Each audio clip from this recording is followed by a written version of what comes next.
What up, SAs? We back on another one. And on this call, this pressure regulator is acting a fool. I tried to help her, I really did. I gave her a bath. I checked her pressures and tried to give her a little tune-up. I tried to give her as much love as I could, but she still wants to vent all her pressure out of the exhaust port. At this point, she's unsalvageable. So she's being replaced with a new model. And the crazy part is I know exactly what's wrong with her based on this exhaust leak. But we're not throwing her away. Stay tuned for the rebuild video. This is a Tescom ER5100, and the ER stands for electronic regulator. You can think of it like a contactor relay in an electrical system where we use a small voltage to control a large voltage. A pneumatic regulator works the same way. We take a small amount of pressure, which is called your pilot, and we control a large amount of pressure, which is called your load. So in this case, we use 60 PSI to control 500 PSI. But this system right here is a lot more advanced than a contactor. A contactor uses a binary signal, which is on or off, 1 or 0.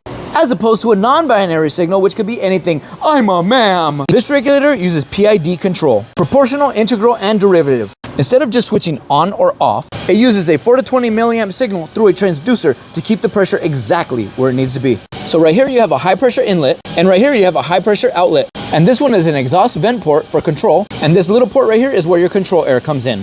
But before we start swapping anything, we have to remove all the control wiring. That's why I broke out the black and whites, because I don't want to make any mistakes.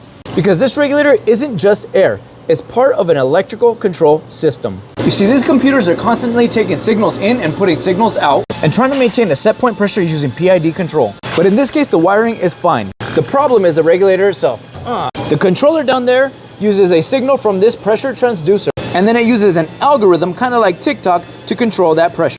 But the valve seat in this regulator is damaged. If you worked on regulators for long enough, you'll know the symptoms and what the problems are. So let's start swapping them.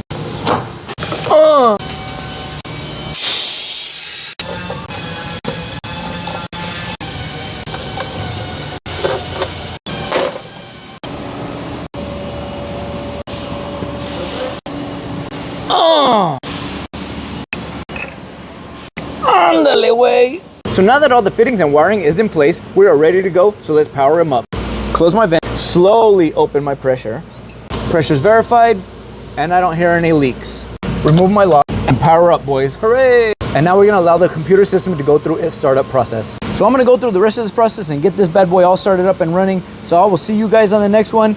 Let me know what you guys wanna see, but stay safe out there.